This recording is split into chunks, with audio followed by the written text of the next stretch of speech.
नमस्कार दोस्तों, मैं हूं हरी सिंह राजपूत और आप देख रहे हैं कक्षा 10 विज्ञान प्रकाश का परावर्तन तथा अपवर्तन।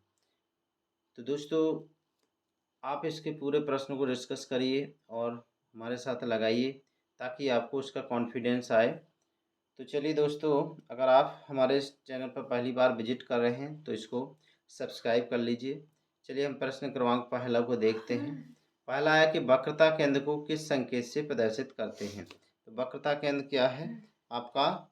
वक्रता केंद्र क्या होता है दोस्तों? सी होता है। चलिए प्रश्न क्रमांक आपका दूसरा आपके सामने स्क्रीन पर है। इसमें है कि वक्रता त्रिज्या को डॉट डॉट से प्रदर्शित करते हैं। तो वक्रता त्रिज्या को कैसे प्रदर्शित करते हैं दोस्तों? यहाँ ये फोकस नहीं लिखना है। तो वक्रता त्रिज्या को कैसे प्रदर्शित करते हैं हम? आर से, कैपिटल आर से। प्रश्न क्रमांक अगला है 3 नंबर का। उत्तल दर्पण के मुख्य फोकस को डॉट डॉट चिन्ह से प्रदर्शित करते हैं। तो दोस्तों, उत्तल दर्पण का जो मुख्य फोकस होता है वो आपका क्या होता है? स्मॉल एफ होता है। क्या होता है? स्मॉल एफ होता है। प्रश्न क्रमांक अगला है चौथा नंबर। गोलीय दर्पण को ध्रुव तथा फोकस के बीच की दूरी को कहते हैं। गोलीय दर्पण के ध्रुव तथा फोकस के बीच की दूरी को क्या बोलते हैं? तो ये कहलाती है आपकी फोकस दूरी। क्या कहलाती है? फोकस दूरी। प्रश्न क्रमांक आपका 5वां है। द्वारक को किस संकेत से द्वारा निरूपित करते हैं? तो द्वारक को ऊपर m और नीचे n, तो mn से हम निरूपित करते हैं। प्रश्न क्रमांक अगला है 6वें नंबर का। गोलीय दर्पण की वक्रता त्रिज्या तथा फोकस दूरी में संबंध क्या होता है? तो ये होता है आपके r बराबर 2f, क्योंकि आपकी जो वक्रता त्रिज्या होती है वो कैसी होती है? फोकस दूरी की आधी होती है। कैसी होती? दुगनी होती है। मतलब फोकस दूरी कैसी होती है? आधी होती है। तो दो फोकस दूरी मिला के क्या बना लेती? एक वक्रता त्रिज्या बना लेती है। चलिए हम प्रश्न क्रमांक 7वें नंबर का देखते हैं। प्रश्न क्रमांक 7 नंबर का है। टॉर्च तथा वायनों के अग्रदीपों में दर्पण का उपयोग होता है। तो ये आपका होता है अवतल दर्पण। कौन सा होता है? अवतल दर्पण। प्रश्न क्रमांक आपका 8वें नंबर का है। दंत विशेषज्ञ मरीजों के दांत को देखने के लिए दर्पण का उपयोग करते हैं। तो वो करते हैं अवतल दर्पण का। क्यों करते हैं अवतल दर्पण का? क्योंकि आपको पता है कि उनको दांत को छोटे आकार को बड़े रूप में देखना है। तो इस वजह से वो क्या करते हैं? उसके लिए अवतल दर्पण का उपयोग करते हैं। अवतल दर्पण से हमें छोटी वस्तु बड़ी दिखती है। प्रश्न क्रमांक 9 है। सौर भट्टियों में सूर्य के प्रकाश को केंद्रित करने के लिए दर्पण का उपयोग करते हैं। तो इसमें भी दोस्तों कौन सा होता है? अवतल दर्पण ही होता है। प्रश्न क्रमांक 10 है। वाहनों में पश्च दृश्य मतलब साइड दृश्य को देखने के लिए दर्पण का प्राथमिकता देते हैं। तो ये आपके उत्तल दर्पण को देते हैं। इसका कारण क्या है? इसमें यह है कि वाहनों के आप बड़े प्रतिबिंब को छोटे रूप में देख सकते हैं और इसका प्रतिबिंब सदैव सीधा बनता है। कैसा बनता है दोस्तों? सीधा बनता है।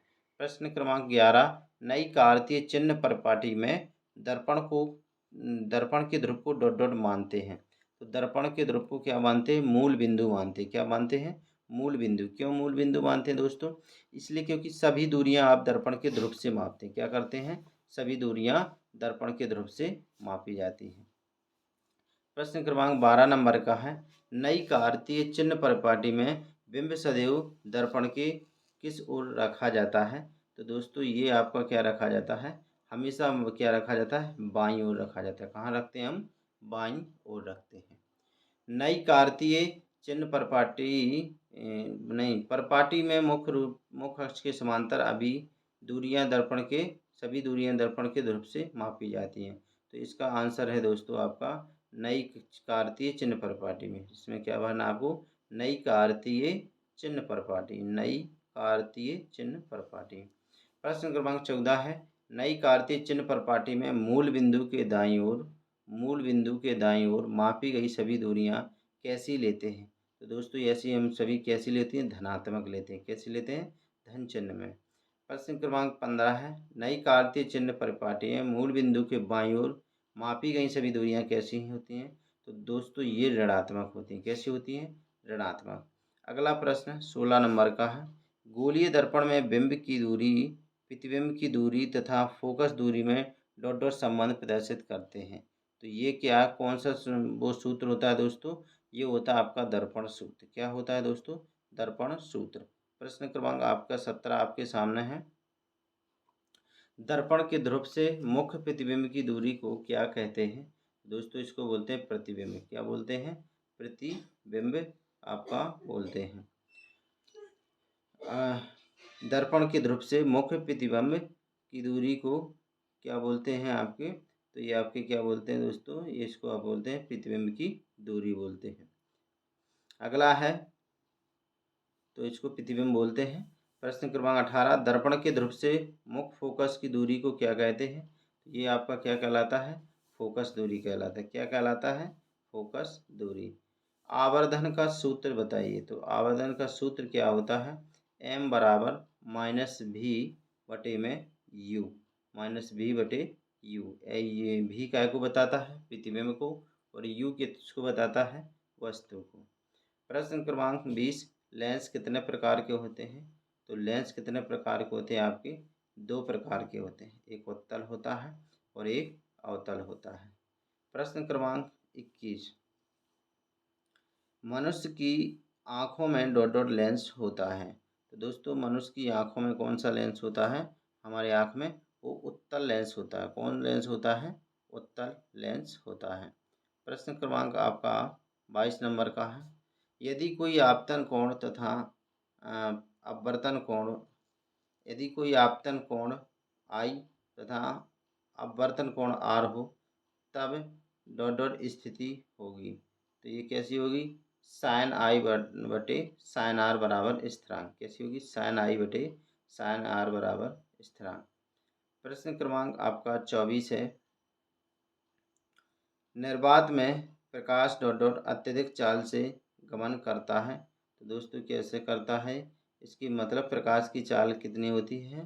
तो इसकी चाल होती है आपका 3 गुणे 10 की पावर 8 मीटर प्रति सेकंड। तो 3 गुणे 10 की पावर 8 मीटर प्रति सेकंड।